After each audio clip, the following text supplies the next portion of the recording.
What's up, guys? This is Josh back here from Inside Wrestling Truth. It's that time of the week again for a WrestleMaina review. Today, I'm going to talk about one of my favorite WrestleManias of all time, WrestleMania 6, in the Sky Dome in Toronto, Canada. Great event, classic event. It's a great wrestling show, but let's get on into this review. Like I said, WrestleMania 6, Sky Dome, Toronto, Canada, April 1st, 1990, I believe was the date. We opened up the show with Gorilla Monsoon and Jesse Ventura, just like always. We have somebody, a man, I do not know this guy, so I may pronounce this wrong, but his name is Robert Goulet. He sings "Oh Canada" beginning of the show. Then we go to the ring action. We have Coco Beware, the greatest jobber of all time, versus Rick the Model Martel. If this was the first WrestleMania where Rick Martel was in full heel mode. If you remember, a year earlier, he turned heel on Tito Santana. Him and Coco Beware would have a pretty solid match, though. Rick Martel would win clean with the Boston Crab. I give it 3 stars out of 5. Mean Gene Okerlund, he interviews the Colossal Connection. For you guys that don't know who that is Andre the Giant and Haku, managed by Bobby the Brain Heenan. They don't say a whole lot. Really, they talk about how they're going to beat Demolition pretty much. Then we have Sean Mooney. He interviews Demolition, Axe and Smash. Axe pretty much talks about how he's going to chop down the big redwood, talking about Andre the Giant. Demolition talks about demolishing the Colossal Connection. Then we go to the ring. One of my favorite matches on the night. Moments and all. Storyline, they did a great job with it. We have the WWF Tag Team Championship match. Like I said, we have the WWF Tag Team Champions, the Colossal Connection, versus Demolition. Excuse me, guys. Let me click this off.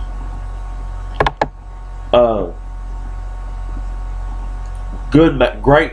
Not a great match, but a damn good match. I gave it 3.5 stars out of 5. This match was really good. Haku did most of the work, as we would see. Demolition would pick up the win. Andre didn't really get in the ring, and when he did, he got his hands tied up in the ropes. And Demolition would pick up the 1, 2, 3. Axe and Haku did most of the work in this match, but it was a very good tag team match. And Demolition will become the new WWF Tag Team Champions. Now, after this, Bobby Heenan was furious. He got on Andre the Giant. This is where we would see Andre the Giant turn face. He would pimp smack Bobby Heenan a few times. He would beat up Haku. Haku and Bobby Heenan would try to get on the motorized ring, if you remember the things that they came down to the ring on. And he would throw both of them off, and Andre would get off and run off into the sunset as a good guy once again. This is towards the end of his career. Then we go backstage for another interview. Mean Gene interviews Jimmy Hart and Earthquake.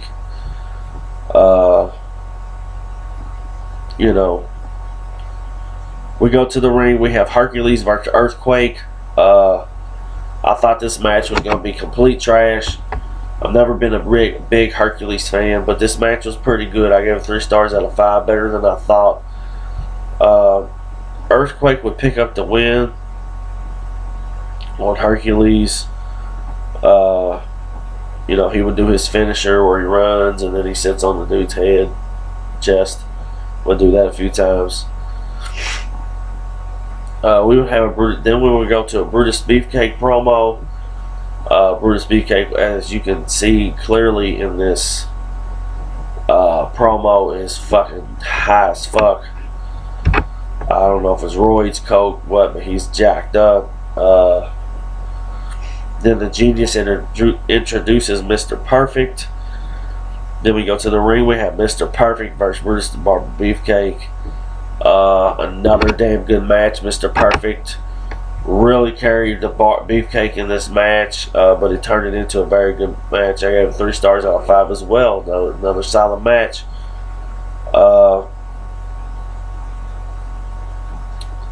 Brutus Beefcake will pick up the win. I believe it was a count out or disqualification. I can't really remember offhand. I apologize. But what I do remember is the Genius gets his haircut from Beefcake. We go backstage, or we go to the video. We see the history of Bad News Brown and Piper. Mean Gene interviews Roddy Piper. Half of his body's black, half of it's white. He's like, you don't know who I'm going to be. Am I going to be Hot Rod or Hot Scott? I don't know what was going on there. We have Bad News Brown versus Roddy Piper. This was more of a brawl than a wrestling match. It was a double count out, but it was still good. I give it 3 stars out of 5. I tell you what, it might not have been the best match in the world, but you always remember this feud. You always remember Roddy Piper being white and black, if you know what I'm saying. So I give it 3 stars out of 5. We have a guy named Steve Allen. He's playing piano. The Bolsheviks want their national anthem, the Russian anthem sung, and he keeps making fun of different songs, and then when they get ready to play it, you hear a toilet flush. Really silly shit, but it's 1990, guys. You know what I'm saying? Then we go to the ring. We have the Hart Foundation versus the Bolsheviks. I couldn't rate this match because it was only about 10 seconds long. Bolsheviks are singing their national anthem, and then the Hart Foundation come from behind, beat that ass, but Hart pins them. They get hit with a heart attack. Their finishing move picks up the 1, 2, 3. Mean Gene interviews Tito Santana. Really nothing to talk about there. Barbarian with Bobby Heenan versus Tito Santana. During this time, if you remember, this is when the Powers of Pain first broke up or split. Bobby Heenan got Barbarian and Slick got Warlord. Barbarian was still kind of green during this time, but he was still powerful. But he would pick up the win on Tito Santana. This match wasn't that good. I only gave it 2.5 stars out of 5.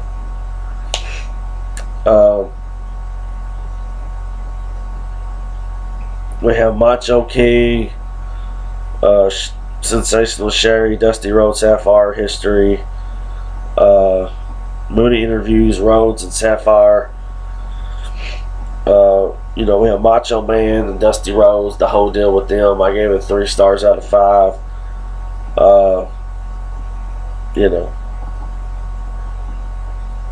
Good stuff. Just, I would have liked to see Macho Man and Dusty Rhodes just get down to one of those classic wrestling matches instead of having other people involved in the match. That's just me. But I give it 3 stars out of 5. Sean Mooney interviews Macho King and Sensational Queen Sherry. They are ballistic. They are going nuts. Really good promo though by the Macho Man. Mean Gene interviews Demolition. They are the new tag team champions at this time. There's reports that the Hart Foundation already won a shot. Demolition is pretty much like Bring It On, you know what I'm saying? Then Mean Gene interviews Hulk Hogan for the epic match later on in the night against the Ultimate Warrior. Hulk Hogan's promo is it sounds really really perverted. He tells the Warrior that the Warrior needs to get down on his knees and feel Hulkamania or some shit like that. I don't really know. It's kind of weird. Go back and watch it, you'll laugh.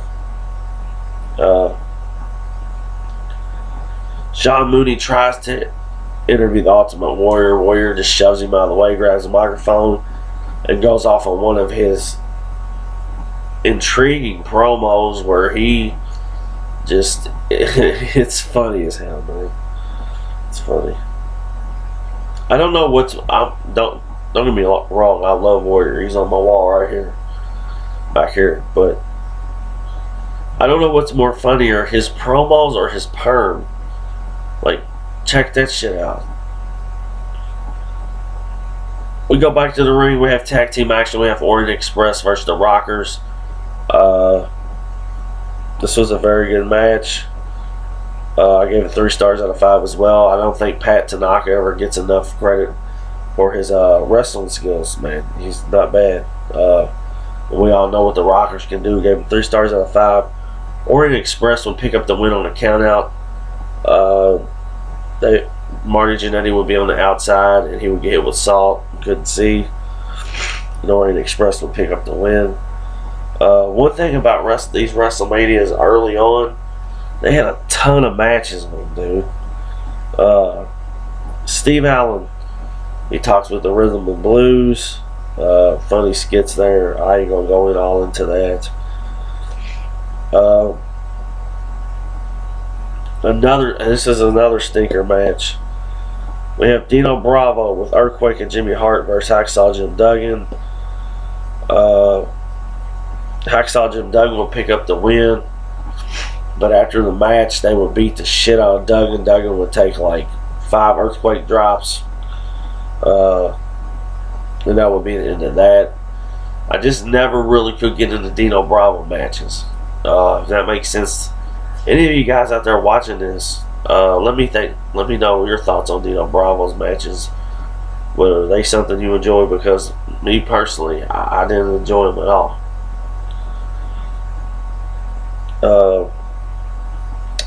Then we go to a video package. We're talking Jake the Snake Roberts and Ted DiBiase history on the $1 million belt.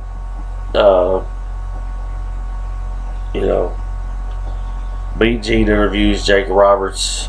Jake Roberts does a promo where he's talking about he's going to pay back.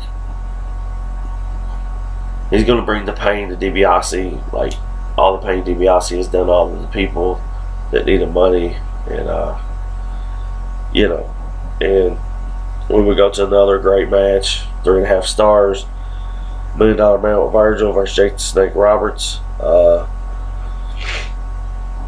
They would both hit the post. I mean, this match went back and forth. It was a very good match. I really, really enjoyed watching it. It was like an old Mid-South wrestling match. But they would both hit the post, but Virgil would roll DiBiase in, and DiBiase would get the win 1, 2, 3. 3.5 stars, but at the end, Jake the Snake Roberts would give him a double clothesline to Virgil, $1 Million Man. Money would fly, the Snake would come out. Virgil would grab a $1 million belt, and he would be out. So, that's the end of that there.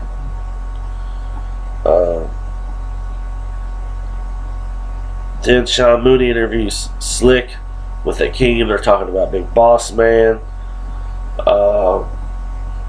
Akeem's like, there's 2 things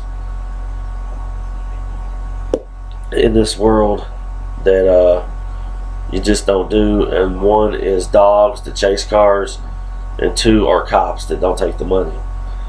Big Boss Man then does a promo talking about how fat Hakeem is. This feud, if you don't remember, I'll go ahead and break it down to you. They were the Twin Towers with Slick.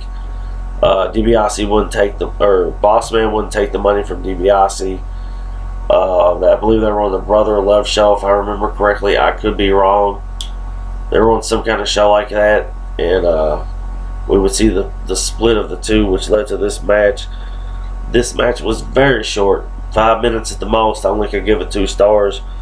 Boss Man would get the win, and I believe that was Hakeem's last WrestleMania. Pretty sure. The Honky Tonk Man performs his song with Greg Valentine. This is Rhythm and Blues. One interesting fact that if you don't know, I know most of you guys know this, but if you go back, a very young DDP is driving the pink Cadillac for Rhythm and Blues. But they would have a little song, sing a little song, and then they would get attacked by the Bushwhackers. They didn't get attacked by the Bushwhackers. The Bushwhackers attacked their equipment. Then we have another short match. We have Ravishing Rick Rude versus Superfly Jimmy Snuka. This match couldn't be too great because we have the main event coming up. But Rick Rude went clean with the Rude Awakening. I gave 2.5 stars. Then we go to the main deal, baby. We go to Hulk Hogan Ultimate Warrior history. This was an epic feud. Not only was it for title, because back then they only had the WWF title, the Intercontinental title, and the Tag Team title. But this was the first time in a WrestleMania we had title for title. Whoever won this match was leaving with 2 belts. This was the first time we ever had 2 faces, 2 good guys going at it. It had never been seen before. Nobody knew what was going to happen. It was just a great feud. The match was not a letdown. It's my favorite Ultimate Warrior match of all time. Savage and Warrior at WrestleMania 7 was good, but this one was just my favorite because it was Hogan trying to pass the torch to Warrior. It was the first time Warrior had become champion. Just everything from storyline to match wise was just phenomenal. I gave the match 5 stars out of 5 stars. I gave this pay-per-view 10 stars out of 10 stars. I just think it's a classic event.